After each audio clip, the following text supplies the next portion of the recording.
go! Ahoj, já jsem Pašík a vítám vás u tohoto videa. Na minulé video jste zatím dali jen 10 lajků, ale to mě neodradilo od toho, abych pro vás nenatočil další vtipy od umělé inteligence. Video dodívej až na konec, protože tam je taková výzva pro vás.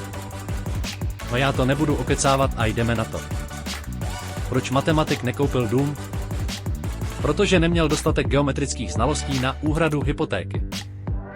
Vtipy s matematikem nesmí chybět v žádném videu a často jsou dost strašný. To je jeden z nich. Další vtip, jaký je oblíbený tanec čarodějnic? Boogie Woogie. Jako co? Jakože já si myslím, že čarodějnice netančí, ale i kdyby tančily, i tak by to byla blbost. Co udělá kytarista, když ztratí svůj TRS strun? Asi ztratí nit. Jakože toto nedává smysl, ale radši půjdeme dál, protože nás ještě čeká kus videa. Proč astronauti nikdy neříkají vtipy na měsíci?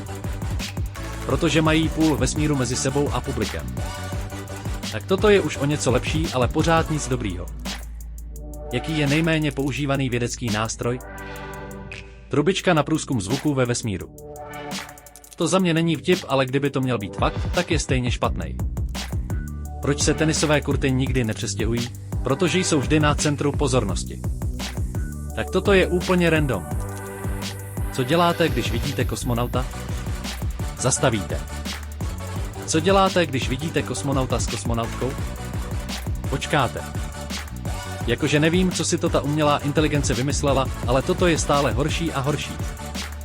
Co se stane, když máš kocoura a dáš mu klávesnici? Možná dostaneš myš. Toto i chápu, ale vtip to prostě není. Proč se včely nikdy nezadusí? Protože mají uši na potravu. To je zase úplná blbost. Proč nevadí, že se cestovatelé na čas míří? Protože nakonec přijdou na správnou stopu. Ježiši, zase katastrofa. Ale abychom se nakonec i zasmáli, tak se podíváme na web alík.cz. Bůh dal všem lidem mozek, ale jen někomu návod na použití. Hehehe, konečně něco. Si připomeneme první dochovanou zmínku o krádeži bicyklu, konkrétně ve znění. Cyril a Metoděj přišli okolo roku 863. Čech zase good. Víš, se vám oženil syn. Gratuluju. A udělal to z lásky nebo kvůli penězům? Tak i tak.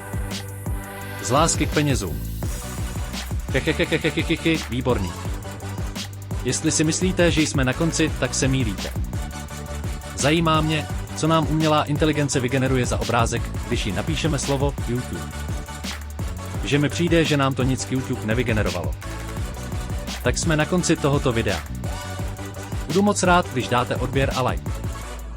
Za 300 odběratelů si pořídím lidské tlumočníky, kteří budou mluvit za mě lidským hlasem. Tak se mějte.